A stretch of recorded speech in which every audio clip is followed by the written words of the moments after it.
피곤하거나 스트레스를 받으면 단맛이 나는 음식을 찾을 만큼 설탕은 우리 몸에 꼭 필요한 에너지원인데요. 하지만 설탕을 오랜 시간 습관적으로 섭취하면 비만이나 심장질환 등 다양한 질환으로 이어질 수 있어 주의가 필요합니다. 네, 그래서 이 시간에는 전문가와 함께 설탕의 위험성과 효과적으로 설탕 섭취를 줄이는 방법에 대해 알아보겠습니다. H플러스 양지병원 내분비내과 백혜리 과장 전화로 연결됐습니다. 과장님 안녕하십니까? 네, 안녕하세요. 네, 이 달콤한 음식은요, 우울하면 우울한 대로 또 기분이 좋으면 좋은 대로 자주 찾게 되는 네네네. 그런 맛인 것 같은데요. 이 설탕을 많이 먹으면 왠지 좋지는 않을 것 같다는 생각은 듭니다만 네. 정확히 설탕과 같은 당 성분이 우리 몸에서 어떤 역할을 합니까? 네, 우선은 설탕이 우리 몸에 들어가면은 포도당과 과당으로 분해가 돼서 혈당을 높이게 되는데요. 이 상승된 혈당이 바로 이제 우리 몸에서 쓰게 되는 에너지원입니다. 그래서 혈당을 다 쓰게 되면, 그러니까 에너지원을 다 쓰게 되면은 이제 그것으로 끝이 나게 되는데 이게 제대로 다 쓰이지 않고 남게 되면은 그 다음부터 문제를 일으키게 됩니다. 예. 그렇다면 설탕의 일일 권장 섭취량은 어느 정도인가요? 네, 현재 세계보건기구에서 권장하는 하루 섭취량은 평균 한 50g 정도인데요. 이제 각설탕으로 환산해 보면 15개 정도에 해당하는 분량입니다. 네, 그렇군요. 아무래도 조금 먹었을 때는 에너지원이 되지만 많이 먹었을 때 이제 비만과 같은 문제가 될 것 같습니다. 실제로 우리나라 국민은 하루 평균 어느 정도의 양을 섭취하고 있습니까? 네, 실제로 상당히 좀 많이 드시는데요. 권장량보다 웃도는 한 60g 정도의 설탕을 섭취하는 것으로 이제 통계적으로 나타나고 있습니다. 네, 예. 10g을 더 네, 섭취하는 10g 것으로 예, 나타났네요. 10g 정도 더 드십니다. 예. 네, 또 앞서 말씀드린 것처럼 우리가 흔히 스트레스를 받으면 단 음식을 찾을 때가 있는데요. 네. 이렇게 습관적으로 단 음식을 먹어서 중독되는 경우도 있나요?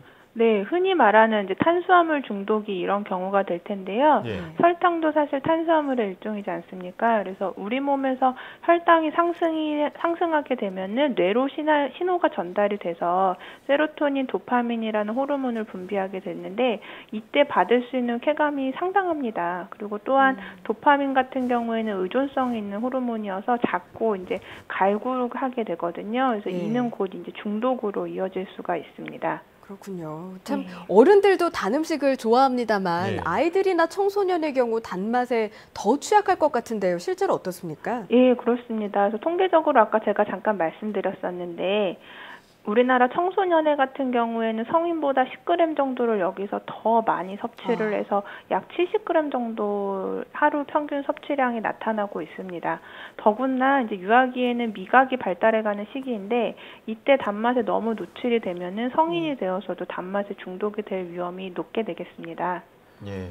그렇다면 당분을 많이 섭취하면 어른은 어른대로 또 아이는 아이대로 이 신체에 많이 안 좋을 것 같은데요. 네. 연령대별로 건강에 얼마나 해로운 건가요? 예, 그러니까 유아 청소년들에게는 이제 아까 말씀드렸다시피 단맛에 중독이 되도록 해서 나중에 성인이 됐을 때 당뇨, 대사증후군 등의 이제 이런 성인병에 노출될 확률이 굉장히 높아지고요.